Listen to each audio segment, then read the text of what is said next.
Paano kung nag-crave ka ng chicken fillet a la king? Tapos yung stock lang sa ref nyo ay chicken nuggets. Ayos na yan, pang alternative sa chicken fillet. Ganito lang pala gumawa ng simple at mabilis na chicken a la king sauce. Magbinings lang muna ako ng bawang sibuyas. Bawang, mga 4 na peraso. Carrots. Kailan na kasi mangot. Charot lang. Okay. Parsley.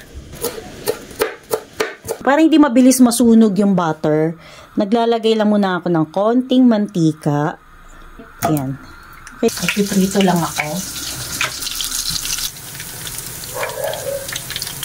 Okay, bago masunog, gisa ko na ang sibuyas, bawang.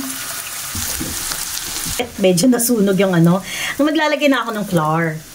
Siguro mga 2 tablespoon kasi gusto nila ng maraming sauce. Gagawa lang ako ng roux. Parang nakukulangan pa. Gatas. Unahan lang. Tapos, lalagyan ko na siya ng tubig. Oops. Tansya-tansya lang yan, ha. Mag-alala, matutunaw din yan. Promise. Kasi lalapot pa to pag siya lumamig. Kaya okay lang yung ganyan kalabnaw. Tapos, ilalagay ko na ang carrots, chicken cubes, half, ganyan lang, half ba yan? White pepper, gusto ko siyang lagyan ng sugar, konti lang, yan, mga 1/4 teaspoon ata yun. Ilalagay ko na ang parsley. Yung ganitong consistency, okay na to.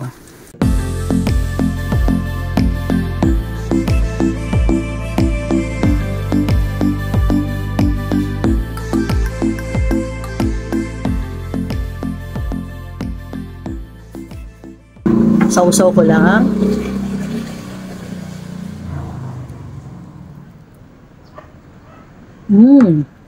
Lemon syrup. Sarap niya. Tapos naka-fried rice ako. Ang creamy.